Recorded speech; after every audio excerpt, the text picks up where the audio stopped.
Welcome to Shiv Prakash classes. Shiv Prakash classes में सभी साथियों का स्वागत है। दोस्तों, आज 20 MCQ क्वेश्चन सीरीज के विषय में डिस्कस करेंगे जो लगातार परीक्षा में अनवरत क्वेश्चन पूछा जाता है। तो दोस्तों, आइए आज के सेशन का शुरुआत करते हैं।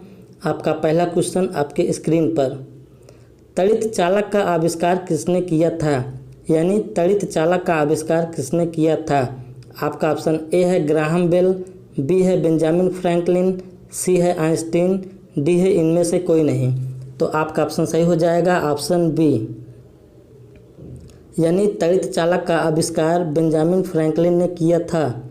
तो आज के सेशन का दूसरा क्वेश्चन आपके स्क्रीन पर, रेडियोधर्मिता मापी जाती है, यानी रेडियोधर्मिता मापी जाती है। आपका ऑप्शन ए है गीगर मूलर काउंटर द्वारा, बी है कैलोरीमीटर द्वारा, सी है बैरोमीटर द्वारा, डी है इनमें से कोई नहीं। तो आपका ऑप्शन सही हो जाएगा ऑप्शन ए, यानी रेडियोधर्मिता मापी जाती है गीगर मूलर काउंटर द्वारा। अगर ऑप्शन बी की बात करें कैलोरीमीटर, इससे सोने की शुद्धता मापी जाती है। अगर ऑप्शन बी सी की बात करें बैरोमीटर, इससे वायुमंडलीय दाब मापा जाता है। तो आज के सेशन का तीसरा क्वेश्चन आपके स्क्रीन पर, क्रेस्कोग्राफ का आविष्कार किसने किया था? यानी क्रेस्कोग्राफ का आविष्कार किसने किया था? आपका ऑप्शन ए है पीसी महालनोबिस ने, बी है पीसी राय ने, सी है जेसी बोस ने, डी है एनएन बोस ने।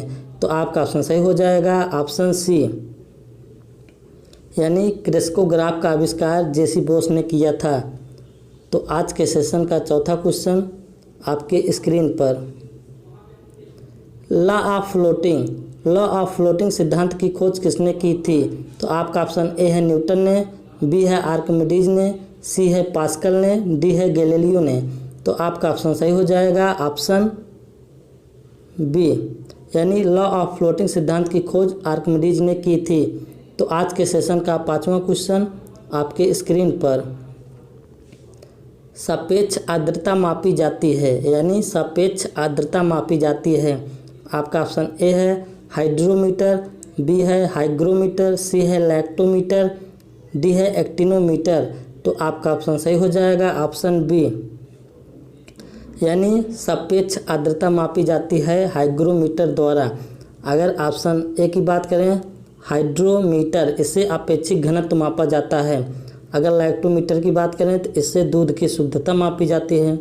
अगर एक्टिनोमीटर की बात करें तो सूर्य किरणों की तीव्रता मापी जाती है। तो आज के सेशन का छठा क्वेश्चन आपके स्क्रीन पर, यानी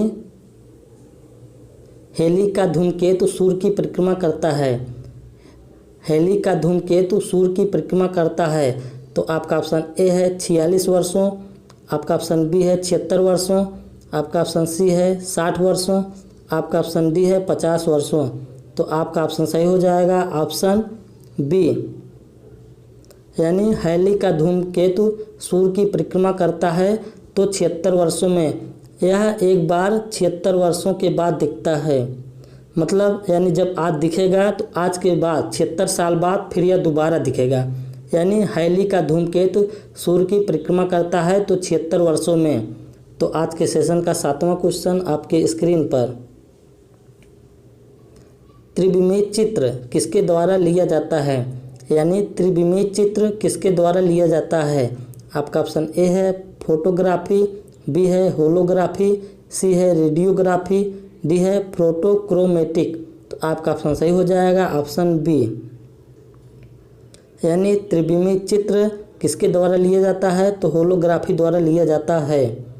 तो आज के सेशन का आठवां क्वेश्चन आपके स्क्रीन पर, तारों व सूर्य की ऊर्जा का स्रोत है, तारों व सूर्य की ऊर्जा का स्रोत है। आपका ऑप्शन ए है नाभिकीय विखंडन, बी है नाभिकीय संलयन, सी है विद्युत बल्ब, डी है इनमें से कोई नहीं। तो आपका ऑप्शन सही हो जाएगा ऑप्शन बी, यानी तारों व सूर्य की ऊर्जा का स्रोत है नाभिकीय संलयन। तो आज के सेशन का नौवां क्वेश्चन आपके स्क्रीन पर, द्रव्य की अवस्थाओं की अधिकतम संख्या क्या है? यानी द्रव्य की अवस्थाओं की अधिकतम संख्या क्या है? आपका ऑप्शन ए है 3, बी है 4, सी है 5, डी है इनमें से कोई नहीं। तो आपका ऑप्शन सही हो जाएगा ऑप्शन सी, यानी द्रव्य की अवस्थाओं की अधिकतम संख्या 5 है। तो आइए देख लेते हैं। पहला है ठोस, दूसरा है द्रव, तीसरा है गैस, चौथा है प्लाज्मा, पांचवा है बोस-आइंस्टीन कंडेंसेट। यानी द्रव्य की अवस्थाओं की अधिकतम संख्या होती है 5। कौन कौन सी? ठोस, द्रव, गैस, प्लाज्मा, बोस-आइंस्टीन कंडेंसेट। तो आज के सेशन का 10वां क्वेश्चन आपके स्क्रीन पर। रेडियोधर्मी तत्व किसका उत्सर्जन करता है? यानी रेडियोधर्मी तत्व किसका उत्सर्जन करता है? आपका ऑप्शन ए है रेडियो तरंगे, बी है अवरक्त तरंगे, सी है अल्फा बीटा गामा का विकिरण, डी है पराबैंगनी किरणों को। तो आपका ऑप्शन सही हो जाएगा ऑप्शन सी, यानी रेडियोधर्मी तत्व अल्फा बीटा गामा का विकिरण का उत्सर्जन करता है। तो आज के सेशन का 11वां क्वेश्चन आपके स्क्रीन पर। किसको कोशिका का पावर प्लांट कहा जाता है? यानी किसको कोशिका का पावर प्लांट कहा जाता है? आपका ऑप्शन ए है माइटोकॉन्ड्रिया, बी है राइबोसोम, सी है लाइसोसोम, डी है गोल्गी काय। तो आपका ऑप्शन सही हो जाएगा ऑप्शन ए, यानी किसको कोशिका का पावर प्लांट कहा जाता है? तो माइटोकॉन्ड्रिया को कहा जाता है। अगर ऑप्शन बी की बात करें राइबोसोम, इसे प्रोटीन की फैक्ट्री कहा जाता है। अगर लाइसोसोम की बात करें तो इसे आत्मघाती थैली कहा जाता है या आत्महत्या की थैली कहा जाता है। अगर गोल्गी काय की बात करें तो इसे ट्रैफिक पुलिस कहा जाता है।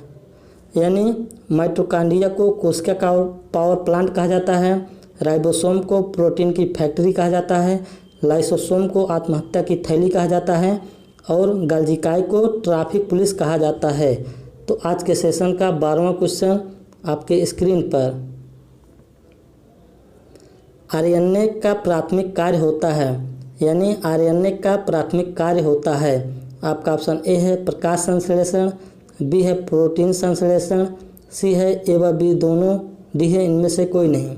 तो आपका ऑप्शन सही हो जाएगा ऑप्शन बी, यानी आरएनए का प्राथमिक कार्य होता है प्रोटीन का संश्लेषण करना। तो आज के सेशन का 13वां क्वेश्चन आपके स्क्रीन पर।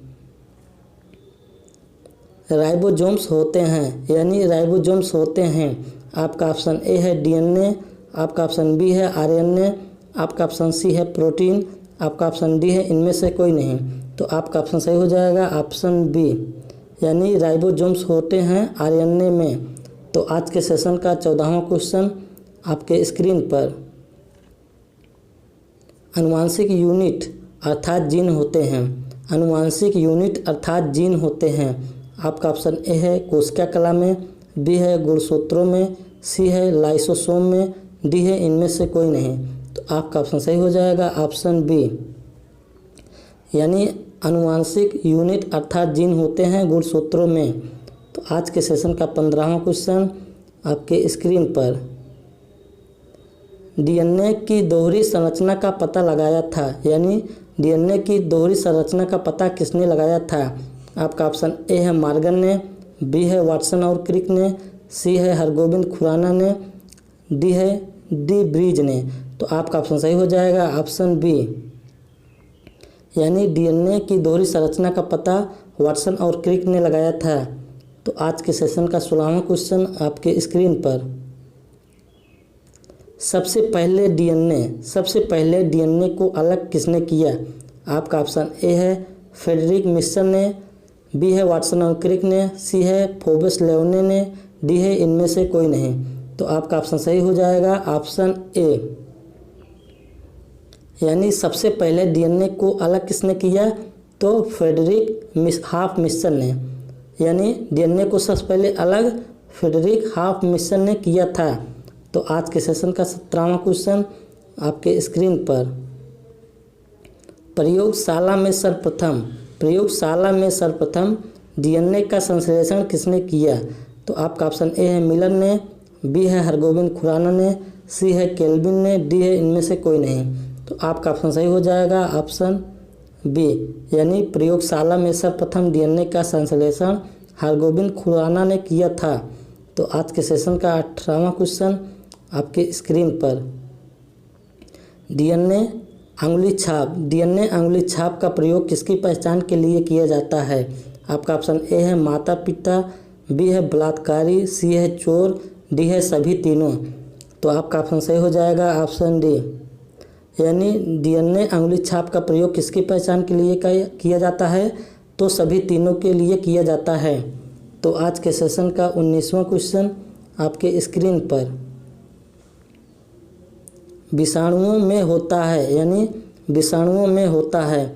आपका ऑप्शन ए है केवल डीएनए, आपका ऑप्शन बी है केवल आरएनए, आपका ऑप्शन सी है या तो आरएनए या डीएनए, आपका ऑप्शन डी है इनमें से कोई नहीं। तो आपका ऑप्शन सही हो जाएगा ऑप्शन सी, यानी विषाणुओं में होता है या तो आरएनए या डीएनए। तो आज के सेशन का 20वां और लास्ट क्वेश्चन आपके स्क्रीन पर। एड्स मानव प्रतिरक्षाहीनता विषाणु HIV के द्वारा होता है, यानी एड्स मानव प्रतिरक्षाहीनता विषाणु HIV के द्वारा होता है। आपका ऑप्शन ए है रिट्रोवायरस, बी है प्रतिरक्षा वायरस, सी है अरबो वायरस, डी है लेंटे वायरस। तो आपका ऑप्शन सही हो जाएगा ऑप्शन ए, यानी एड्स मानव प्रतिरक्षाहीनता विषाणु HIV के द्वारा होता है तो रिट्रोवायरस के द्वारा होता है। अगर एड्स की फुल फॉर्म की बात करें तो यह एग्जाम में बहुत पूछा जाता है, acquired immunodeficiency syndrome. AIDS का फुल फॉर्म है एक्वायर्ड इम्यूनो डिफिशियंसी सिंड्रोम। तो दोस्तों 20 क्वेश्चन की सीरीज के बारे में डिस्कस कर लिए हैं। अगर आप क्लास को पहली बार देख रहे हैं तो क्लास को सब्सक्राइब ज़रूर कर लें और बेल आइकन को प्रेस कर देना ताकि कोई भी वीडियो का नोटिफिकेशन आप लगे सबसे जल्दी पहुंचे। तो क्लास को ज़्यादा से ज़्यादा शेयर करें, लाइक करें और सब्सक्राइब ज़रूर करें। धन्यवाद। Thank you. Love you all friends.